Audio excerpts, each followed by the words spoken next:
edition of Jofo in the Ring. And yes, my name is Frank Jofo, and it's an honor and a privilege to be joined by the harbinger of truth, Jeremy Prophet. What's going on, buddy? As always, I'm so glad to be here. Yes, the harbinger of truth, the ambassador of Canada. We ought to fix that flag so people can see it more, but I digress. I'm glad to be here, despite the fact that we are talking to an American. Well, you know, I'm not anti-American. I appreciate what they do. You know, their healthcare system being what it is. Those guys are really taking big risks when they're in the ring, so power to them. I got nothing but respect for those guys. And we got a great promoter here of a great promotion with a lot of great wrestlers. So I'm looking forward to sinking my teeth into this one. I'm sure you are too. And as always, it's always great when Kyle isn't here. I don't have to see that fat man baby sitting across from me with the glare coming off of his big bald head that'll never see hair ever again. So, man, I'm glad you're here. I'm glad to be your co-pilot on this edition. And I say we get this plane off the ground and we will have liftoff. Let's get into the action. Here we are with the owner and one of the co-owners of GSW Global Syndicate Wrestling, Brandon Ascari. How are you, buddy? I'm doing great. How are you? Very good, very good, very good. Us here in Canada, I don't know if everyone's aware, but we're under a severe lockdown here, kind of like in the movie The Purge here. We have to be home at a certain time. We can't leave the house, could potentially get arrested, fined and everything, but we're still plugging here in Montreal. And as we could see, GSW is starting to get on the map now. And we're really excited to see what's to come with GSW in the coming days, because you have your premiere show February 20th on the Fite TV. And can you tell us a little bit about that? How excited you are about that? I can't even begin to tell you how excited I am about it. Honestly, it's been a dream come true. I don't even know what else to say about it. But February 20th has been just months and months and months. I could imagine. Building up to this big payoff, and the closer we get, the more stressed we are about it. We had, originally we had Joe Doering booked for the show, and he's a permanent resident in Canada now. I didn't realize that because I thought he was coming out of Detroit. Okay. And he emails us last week, and he's like, "Oh, we're pretty much going into lockdown. I can't get over there." And I'm like, "Oh." Yeah, it's a little bit different. So that brings up, that's an interesting thing, because so does that mean that Joe Doering can't enter the States whatsoever? Like he won't be able to continue with Impact with their tapings that they're doing down in I think, is it in Memphis or is it in Vegas? In Nashville. Yeah, in Memphis, in Tennessee. So the problem and how it worked out to where he wasn't able to make it, because you are able to travel for work, from my understanding. Okay. It just worked out that he was already booked on an Impact taping, I think 9 days before our show. And if you return to Canada, it's mandatory 2-week quarantine. Mm-hmm. So then he finishes the Impact taping. He can't come back to the United States for 2 weeks, which puts us past the 20th. So we were trying to work it out where it's like, all right, well, can I put you up in a hotel in the States for 2 weeks until after our show's done, then have you go? He's got no way to get back into Canada at that point. He's got, he doesn't have a car. I can't drive him into Canada because I'm not a resident of Canada, and they won't let you back in. The public transportation shut down, and maybe he could get a friend to come pick him up, but it was getting, and he didn't want to stay in the United States for too long, just in case they go to like a full lockdown and you're just stuck out of the country. So it was a situation where we tried everything we could to make it work out, but it wasn't meant to be for the first show. So hopefully we'll have him back for future shows, but we got Austin Aries to replace him. Ain't that just such a hassle, having to deal with all those border restrictions, deal with the complications that go into trying to book someone from another country, and having to conform to those regulations? Never would have thought I'd have to deal with it in my whole life, but here I am, and I'm excited about it. So out of curiosity, you're promoting this show. Is this the first event that you promote? Yeah.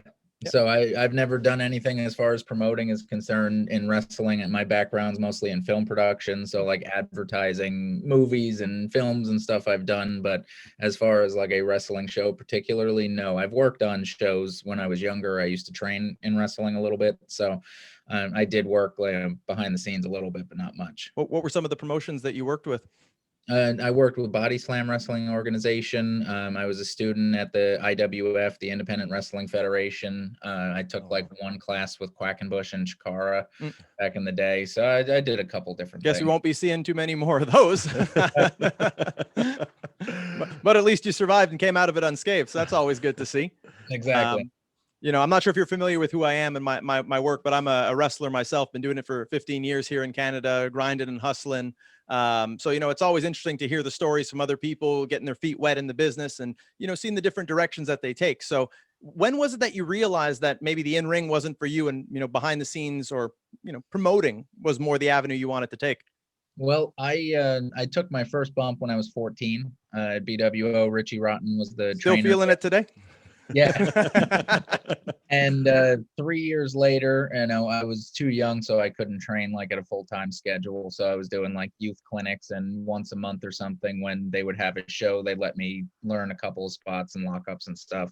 When I was 17, I was filming a movie with a friend of mine where they wanted to do a wrestling scene in the movie. Problem was it was in a boxing ring. So we're taking bumps in the stiffest ring you could imagine because they got a post right in the center. And I was taking like some modified like Michinoku driver type thing, and I just was all discombobulated upside down. And when they dropped me, broke my shoulder. They have the full AC joint reconstructive surgery, and it took me so long to get the surgery because it was like, well, we don't know if you need it. Let's let it heal first. So I waited like 3 months. Then I saw another doctor. They said, okay, you should do the surgery, but you got to wait 3 months to have the surgery. And then the recovery is 9 months. So I'm out like a year and a half at this point. And during that time, I started like making films. I was having fun with that. And I was like, well, you know, maybe if I just kind of like keep wrestling as a hobby and I do the movie thing, maybe that's the way to go for me. And that's pretty much what happened. Yeah, no, those boxing rings are very unforgiving. You know, believe it or not, I actually went 10, 15 minutes with Coco Beware in one of those things, you know, kicked the tar out of him. And he's probably, it probably took a lot of whatever years or months he had left of his career out of him because we had to fight in one of those. But is that one thing? Like I've wrestled maybe in one ring. I think it was 20 years ago when I did my wrestling events as a pastime, but wrestling ring, boxing ring is two different things to wrestling. Huge difference. Yeah. A boxing ring, it's a flat surface. There's no padding. There's no give, I guess. And no give whatsoever. And typically a boxing ring is bigger. So with the ring being bigger, you know, there's a lot more room, but also the impact doesn't disperse as quickly. Okay. You're falling on that. You're pretty much, it's the equivalent of falling on a hard floor. That's like we said, unforgiving. Wrestling ring, a little bit more shock absorption. Okay. So you can live to fight another day. Exactly. You know, unless you're an over the hill Coco Beware that shouldn't be in a ring to begin with. And we saw that because of this whole the whole restriction on the border, we see that you've gotten talks with Austin Aries to replace in the main event. How excited are you about that? Oh man, I mean, my thing was, and just from a booking perspective on this, I wanted to approach it as a fan. So I didn't want to book anything that I personally wouldn't be excited to see. I like that. So for me, it was like, if we lose DOERING, who I was insanely happy that we got to do the main event, then I want to at least try and find somebody that would not necessarily one up it because it's two totally different styles of wrestler, but something that at least from like a recognizable standpoint would be one upping it. And Austin Aries one, I mean, next to like what CM Punk and Dwayne, I can't think of anybody else who's a bigger unsigned talent right now. Yeah, that's for sure. That's for sure.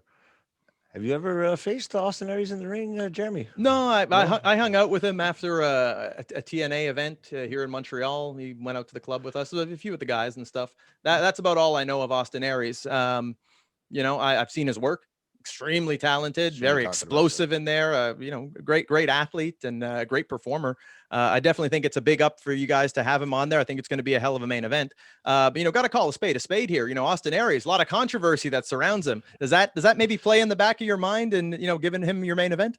You know, and I knew that was a question that would be coming up, especially with him and Elgin. And one thing that we do take very seriously is any allegations that are said about anybody. But from our thing is it all boils down to research. We've done a lot of research on both of them. We've seen that either they've been cleared or just the stories sound like, you know, it just sounds completely out there. And so believing that they are truly innocent. There's no charges on either of them about these situations. I don't see why I wouldn't book them. See, I've known Michael Elgin for a very long time. I feel like we started wrestling around the same time. You know, he's Canadian, from Oshawa. It's about 5 hours down the road from us here in Montreal. We had a match together once upon a time. I always got along great with him.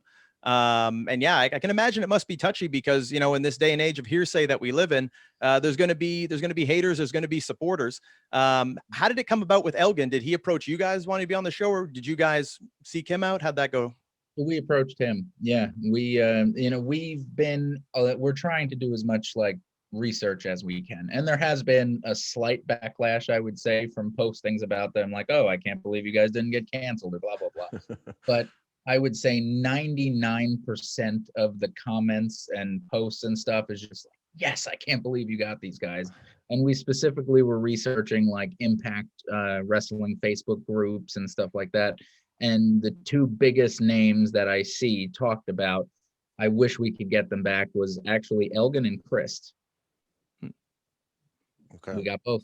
So hopefully we're satisfying the need of most people. I know no matter what, somebody's going to hate on everything you do. Of course. So I'm not concerned about pissing off 10 or 20 people if I can make 2,000 of them happy. Makes a lot of sense. Are you going to have, is there going to be a crowd in attendance for your first show, or how is that going to be working? Because I know with all the COVID restrictions, it's a little hard. And just to say that this company is more or less going forward in the pandemic. So it's not an easy way for you to go along with this. So how has that been going for you? So we are allowed a limited capacity, of which we are trying to take full advantage of. In New Jersey, our restrictions are 25% capacity up to, I believe, 150 people. Our capacity is a little smaller than that at 25%, so we're allowed a maximum of 100 people. Okay. See, the difference there is that they have actual restrictions, whereas, you know, the government says they're doing restrictions. Here they're really doing a lockdown. They're just closing entire industries. A restriction is actually a reduction in capacity, and I assume you'll also have proper health standards also in place as well. Yep. The venue that we're at, they are in talks with the town pretty much weekly, thankfully, because they have whatever the town needs, we're taking care of. So we're doing the sanitizing. We are going through. There's going to be temperature checks at the door. Our wrestlers are required to get COVID tests in advance because performing, they will be maskless while they're out there. All crew around the ringside and everything is going to be masked. People are socially distanced 6 feet apart. They're going to be forced to wear masks the entire time. Otherwise, you get the boot, you know, as an audience. So every possible restriction that's out there, we are taking in full consideration because we want to be safe. We want everybody who comes to be safe. I don't want to get sick. I don't want anybody else to get sick. Of course. Yep. It's good. And I was going to say also, how long had this show been in the making? Like, when did you first get the idea that, you know, we're going to launch in, you know, in February? I would think it was like the early to middle November was when we really honed in on a date. Originally, we were thinking about, well, let's wait out the pandemic. So in like October, we're like, we'll run our first show in 2022. And then we're just like starting to talk about it and talk about people. And we're like, man, I really want to do a show now. So then, all right, how about February this year? And then I think we were having one of our like long 6-hour phone calls into the wee hours of the night, figuring stuff out. And I was like, you know, maybe it's a good idea to start a company in the middle of a pandemic. Maybe if you can survive that, you could survive anything. So, you know, we'll just throw our hat in the game, see what happens, and maybe we can make a name for ourselves, and maybe we'll get crippled. Who knows? No, it's definitely a gutsy move, no matter how you look at it. I mean, who says, hey, we're going to start a wrestling company in the middle of a pandemic when, you know, we can only have a quarter of the people in attendance. So, I mean, that's pretty cool. Got to ask, from a guy who's put on shows as well, I've been a promoter of many events. With the 25% capacity, what's the break even looking like for you? On the event capacity, it's absolutely not possible. We are operating, if we fully sold out all the tickets, 100% paid, we're probably looking at about 40% of a recoup on our production costs. If we factor in a percentage of merchandise, maybe 50%. Our heavy focus, and it was this way from the beginning, was selling the live stream. Our best shot is if we could sell, you know, X amount of streams, we could break even, no problem. But just going off of like ticket sales, which would be the dream, of course, and then the live stream would be gravy. It's just not possible, especially with the names that we have booked on the show. It's just, it's well above what we could possibly. Have you attempted to maybe get some sponsors for the event as well? Maybe help recoup some of the costs? Yep. Yeah, we've been looking for sponsors. We're still open to sponsors. We've been selling like ads during the live stream while we're doing the intermission and sanitizing the ring. We'll have a bunch of videos popping up and stuff like that. And, you know, logo on the website, stuff like that, social media posts, you know, just depends on what level they want to take it to. Well, maybe if we can, you know, pump this interview out there, get it to the right people. Like I always say, they might hear this. They might want to throw some cash behind you and help out a promoter that's taking a big risk, but, you know, doing it for the people, which is always the most important thing to us. Yeah, we admire that. We admire that. And I could see as well, we have your big women's match to me is the DEONNA PURRAZZO match versus Shaul Guerrero. DEONNA PURRAZZO is a household name. It's starting to get to become a household name. How excited are you? Speaking of that, I don't feel like you as an Italian too is pronouncing it properly. Is it not Purazzo? Purazzo. Speaking of authentic Italians, we here at Jofo in the Ring want you to go support Balboa Bakery that has the most finest Italian baked goods known to man. If you want to be a virtuoso like DEONNA PURRAZZO, or you just want something that's meraviglioso, go check out Balboa Bakery, 102 Saint Jean Baptiste, Local 52. You will not be disappointed. Go to the distance with Balboa Bakery. Let's get back to the action. So how excited are you to have probably a fellow Italian on your roster as well? Well, the one thing that we wanted to focus on as a company is we wanted equality in wrestling. You know, we don't want the mud matches and bikini approach. We wanted to get the best wrestlers from a technical standpoint, from a promo standpoint, to put on the best possible matches that they can. So that's DEONNA. Shaul, obviously, you've got a Guerrero in there. Gabby Ortiz, Vicious Vicky, they're incredible. We may or may not have some surprises with other names that are going to be on the show. We even hired Jazz to be our women's division advisor. So she's been having phone calls with us, helping us craft our women's division and doing things the right way. And I think that that's something that if you're a fan of just actual quality women's wrestling, then you're going to be a fan of the product that we put out. Know, I've been getting a lot of talk with Jazz recently with her she's being a pioneer in women's wrestling, like maybe the independent scene, because I know she's going to be with the SW Fury out of Texas as well, and she's helping the women's division there as well. And just to have someone of her caliber helping you with the women's division on your end must be a great honor to have her on board as well. Yep, the two people for the women's division, we have Jazz, and then for the men's division, although he has great ideas for everything, we have Dutch Mantel as well. Oh wow, okay. And is there ever, I know, because we talked about this before with the whole Canadian border and everything, but we have a great Canadian champion here. Maybe one day we could see him in the GSW family one day. That would be awesome. I don't know about that. Oh, I don't know about that. No disrespect to you, but I mean, you know, we're dealing with a ridiculous set of restrictions here. We're dealing with a big mess here, and you know, it's so hard for Canadian talent to go over there. I know you're just kind of getting your feet wet in the business as a promoter, but already with the Joe Doering situation, that probably gives you a bit of an understanding of some of the red tape that we have to go through. You know, more and more people are catching. Talking about this too, actually. Pardon me? I saw a video I think you guys posted where you were talking about the difficulties of Canadian talent getting booked in America. Yeah, it's been my crusade over the last I mean, since this pandemic started, because it's really the reason why so many great talents go unnoticed. It's starting to pick up a little bit of traction online now. People are starting to join to the cause, but it's absolutely frustrating for a lot of us here who are exceptional talents and have to sit back and not get that opportunity. It's not like you can just put in the work and, have matches against people who people consider to be top level talents, and be seen and spoken in those same breaths and get to rub shoulders with them and make those connections and networks where they can maybe go to a promoter like yourself and recommend and say, yeah, even though this guy's coming from Canada, even though, he's coming a long way, he might cost a little bit more, he's really worth it.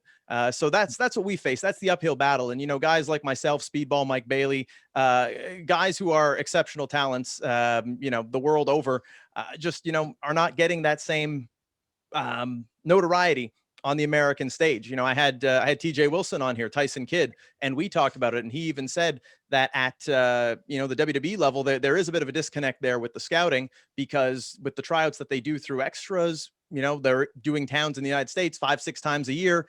They may come to Canada once or twice if we're lucky. Yeah. So there actually is pretty much no scouting, even at the highest level. And, far be it for me to say to a promoter like you, I'd love to work for you, but it's just not realistic when we can't legally cross a border. And I doubt that you're willing to go through what it takes to do the paperwork to get a visa for us, nor should you have to, because, here in Montreal, we're actually geographically closer to you than some of the talent you're probably bringing in for your show, which is the biggest ridiculous part about it. Either way, I could talk for days about this. He wanted to get me started because it's something that's been on my heart all day. No, and I would like to say, our name is Global Syndicate Wrestling, and we take that more seriously than you could ever imagine. Our goal is to really fly in talent, have talent from around the world on our show. Obviously, right now with the COVID restrictions, it's almost impossible to have a lot of people coming from other countries. When those restrictions do lift, we already are in talks with like All Japan Pro Wrestling to getting talent coming over from there. We're trying to bring in luchadors from Mexico, and another one, we have tried to work with Canadian residents and Canadians in general. So that is something where if you guys have names, you yourself, anybody who you think would be a good fit with our brand, I have no qualms about bringing them over 100%, and I'm not blowing smoke. I think that your heart is true and your words are 100% on point. Unfortunately, it's there's a few more hurdles than that, because obviously there's work visas, there's paperwork, there's getting someone like a wrestling historian to sign and endorse that this person is actually a superior talent to anyone in America. And these kinds of hurdles that we have to overcome. We can't just go to a border and say, yeah, we're going to wrestle for this guy. He's flying us in, he's paying us. It's really not that simple. If it was, I mean, look, I'm a person who can thankfully, in my youth here, say that I've achieved financial freedom. I'd fly myself in on my own dime to work for a company like yours. It sounds like they're going in the right direction. It's really not a case of money or anything like that. It's a case of legality. And, brother, if you want to look into it with me, I'd be happy to look into it with you. But believe me, a work visa goes much further than any of those other things that you can promise to a talent. And that's the biggest hurdle for anyone, not just Canadians, but people in Mexico, people in Europe, and all those places. You see, the way the system works, like in England, for example, is, I think you pay £90, you get a work visa that's valid for 3 months, and you can go and you can work wherever the hell you want. The United States, unfortunately, the price is a lot higher, but again, price is not an issue to me, but it's the rigmarole that you have to go through, and you have to justify that you're not putting a negative impact on the labor force, that you're not taking a job away from an American citizen. There's a lot more that goes into it that promoters don't know. And a lot of times they think that, oh, well, the guys in Canada, maybe they're just not that good or they're not well known. It really is the border. And take it from a guy who's been turned away before, who's been everything short of cavity searched, gotten through, not made any money, which again, I'm not in it for the money, but I guess to a certain extent I am, because I want to make it big. But realistically, like I said, it's a work visa goes a lot longer of a way than any kind of payment. So this is a hurdle you'll probably have to look into down the line if you do want to get those talents. And like I said, if you want to put our heads together and try and figure this stuff out, I'd be more than happy to work with you. But it's a rough road, and it shouldn't be that way. It really should be more free market, where you could say, hey, these guys in Montreal, they're only about, you said you're in Jersey, right? Yeah. That's less than 6 hours. Yeah. I literally drove to Montreal like 3 months before the pandemic. I was up there. My girlfriend and I went for like a long weekend, and it was cool. It's not even 7 hours to get here. It's really the way that it should be, since we're so close. I use the example where I'm like, we're actually strategically closer to WWE's headquarters than people in like California, or even people, let's say, in like, Texas. But when it comes down to it, we have a border separating us. We can't go there to wrestle. And that's why so many great Canadian talents can't perform in the States. And the ones who do try, and they try to, you know, take the, I almost want to say the Underground Railroad, but it doesn't really go that way. You know, do that to go wrestle. A lot of times they're risking a ban. I know good friends of mine, they got 5-year bans just for trying to go and practice their sport, you know, not going to make money, just going to try to make a name for themselves. And that's the struggle that I face as a 15-year veteran, you know, never had an injury, faced a lot of big names, a laundry list of them, That's for sure. but, you know, can't go and perform for a company like yours, which, you know, would be a dream come true, really. Even like a one-off, like they can't, you need a work visa just to do like one show.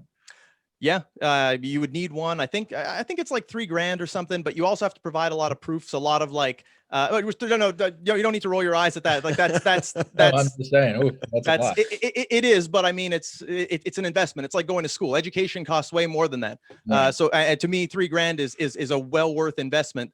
You know, even if I would have to beg, borrow, or see a loan shark to get it, to invest in my own career, because I believe in what I can do. But that's just the tip of the iceberg. I mean, you got to provide proofs. You got to provide like magazine articles and things that say you're this exceptional talent in a sport that, as we both know, is you know, not a sport that's predetermined. So it's a lot of red tape to go through, and that's why so many Canadians aren't able to regularly go and perform, despite the fact that you guys are just around the corner from us. I mean, when it comes down to it, we're all Americans. You know, just because we're not from the United States portion of North America doesn't mean we're not Americans. You know, from you know, Tijuana, well, Tijuana's a little north, but from, you know, the lowest part of Mexico up to the North Pole here, you know, we're all Americans. Unfortunately, this is what divides us, which is a shame, because I feel wrestling is something that actually unites people. You know, whether you're you know, red, yellow, black, white, doesn't really matter what you look like. If you love professional wrestling, you can be a fan of it. It's something that unites people. Unfortunately, Canada, US, we're divided. And a lot of people don't know that. A lot of people here don't want to speak about it.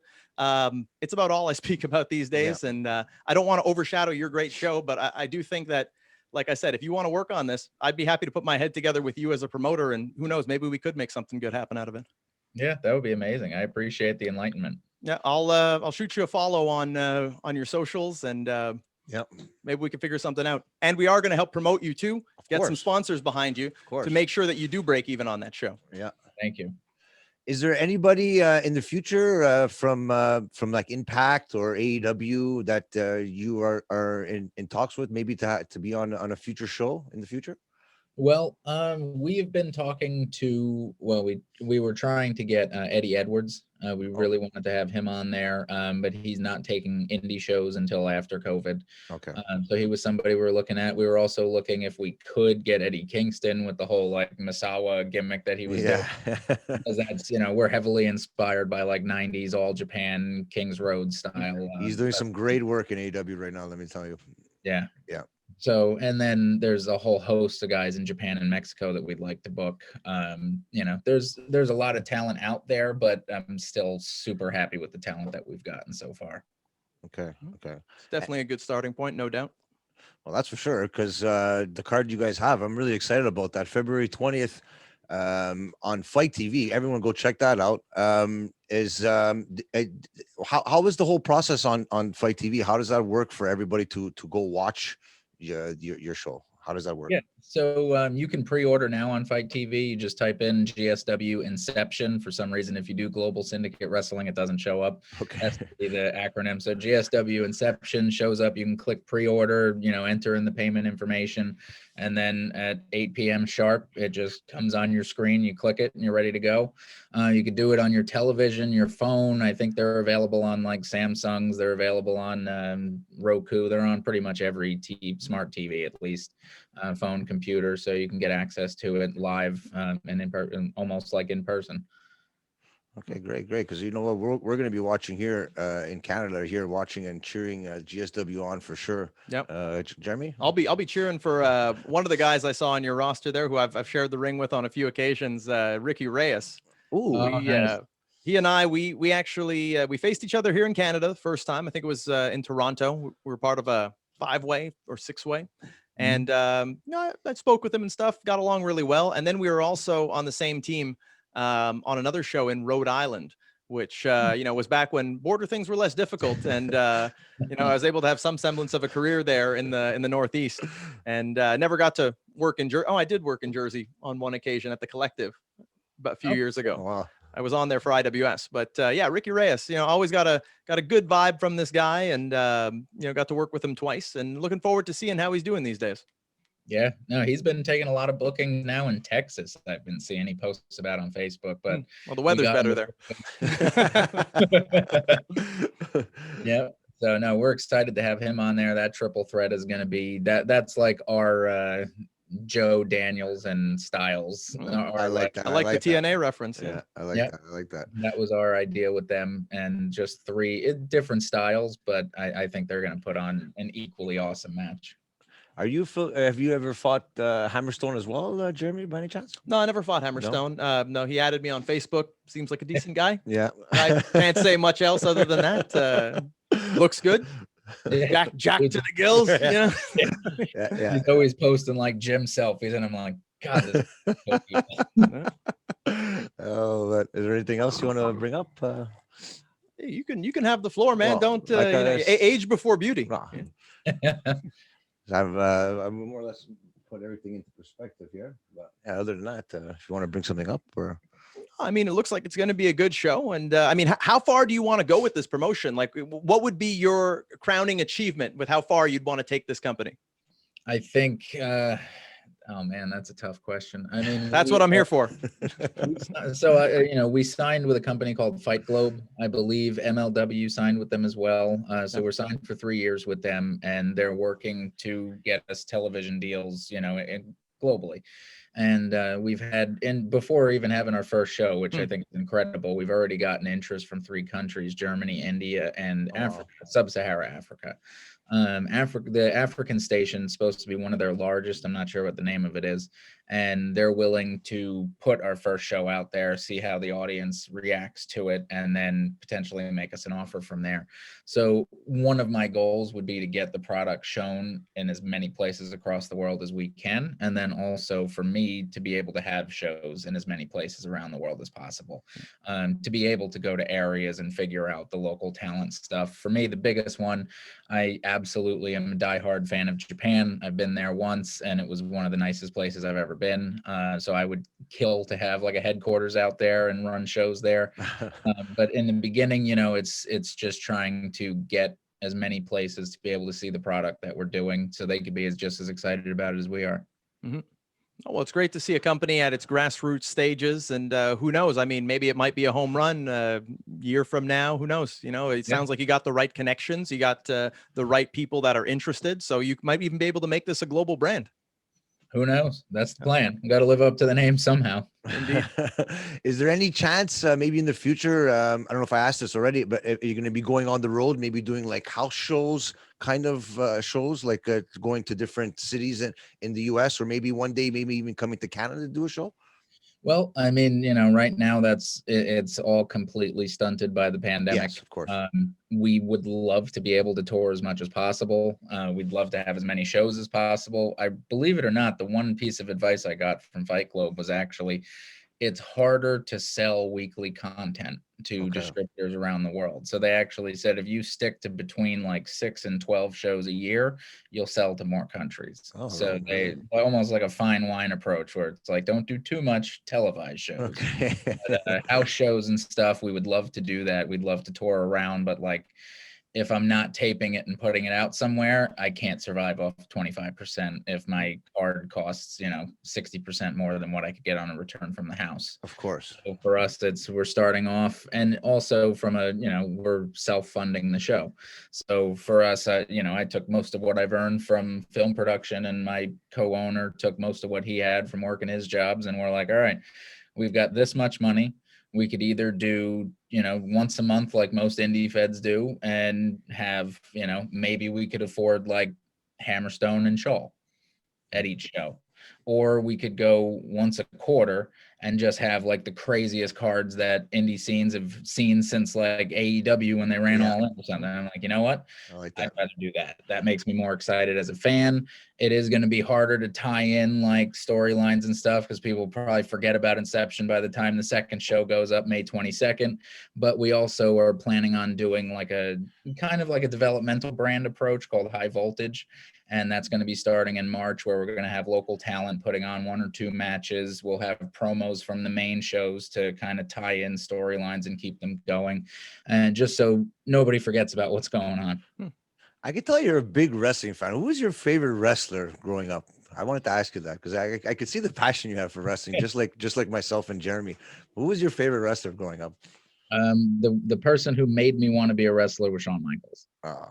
That was my absolute favorite growing up. It's all good. Nobody's perfect. We forgive you. Yeah, we forgive you. You know what? We're from the town of the Montreal Screwjob, so we have kind of a perception of Shawn Michaels, but we respect Shawn Michaels, but we still hate you for what you did to Bret Hart. My other favorite was Mustafa growing up. Nice. Well, if you do ever want to bring a show to Canada, the good news, to be a little less pessimistic than I was before, is that there actually is like a totally open border to you guys. Americans can come in, wrestle. They can bring a ton of merch with them. There's absolutely no restriction on that. So if you do ever want to come up this way and bring your top talents with you, you shouldn't run into any kind of red tape there. Well, as long as they're not. Maybe you'll collaborate with us when we do our first Jofo Mania. Yeah, why not?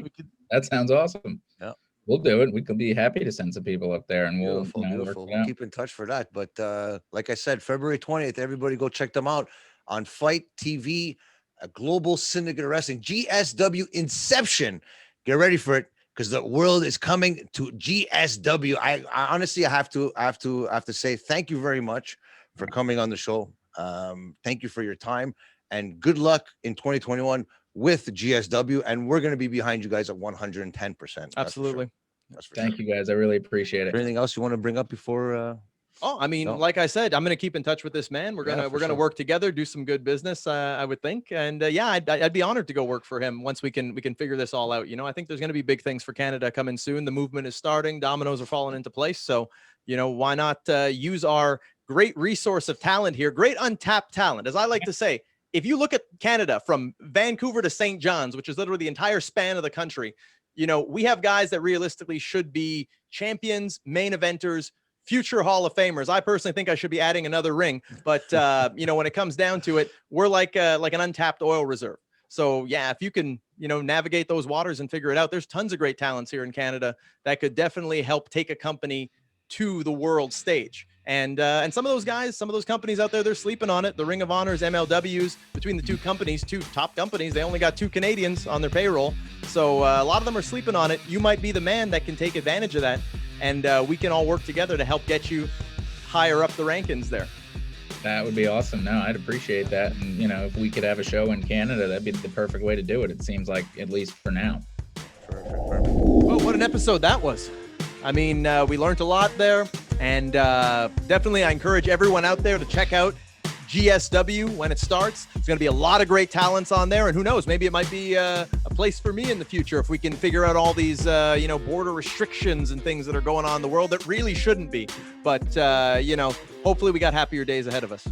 Well, you know what? I hope to see GSW strive in 2021, and we're behind them on 110%. And we encourage everybody out there in the Jofo Mafia to go check them out on Fite TV, February 20th. It's their big opening event, and we're excited about that, and I hope you guys are too. And anything you want to end off the show with, Jeremy? Well, I think we need to bring the Jofo Mafia up to speed on some of our upcoming episodes. Ooh. You're the Don in the Jofo Mafia. I think I'm the Consigliere. Don't know what Kyle is yet, but really, he's a guy that would stand out in just about anything for all the wrong reasons. With that said, we got some killer episodes coming up here. Yes, go check out Jofo in the Ring YouTube, and we're going to be dropping the Godfather episode very, very soon. Look out for that. And our past episodes. Last week we had our good friend Joey Casada. Go check out his episode. And the week before we had the ECW legend Sabu. So we got content for all the Jofo Mafia members out there. Go support, like, subscribe, share, do all that skeet and scat. And Jeremy, remember, wrestling is life.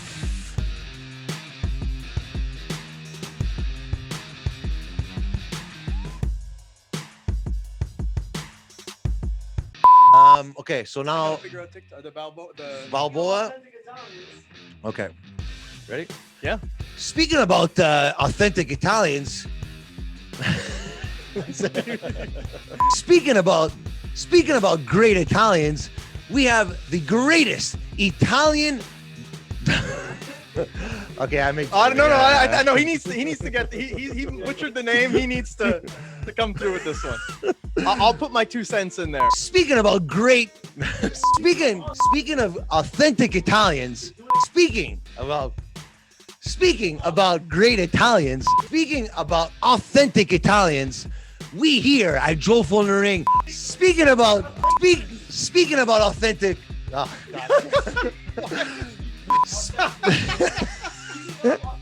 that has the greatest Italian goods. Speaking of Italian. Oh my God. I have too much now. You're telling me it's too much. Speaking of authentic. Speaking of authentic Italian. Jeremy, please. I'm not good live. Fuck. I'm gonna fucking pre-recording. Okay. Speaking about authentic Italians. Speaking of having Italian. Okay, tell me what to say. Quick. Speaking of authentic Italians. Speaking of authentic Italians, we here at Jofo in the Ring want you to go and support the Balboa. Oh, fuck. Okay. I could do it, but I mean. Oh, man, you're gonna use this. Hey, imagine like live TV, like you're on Raw. They're giving you this one line to say.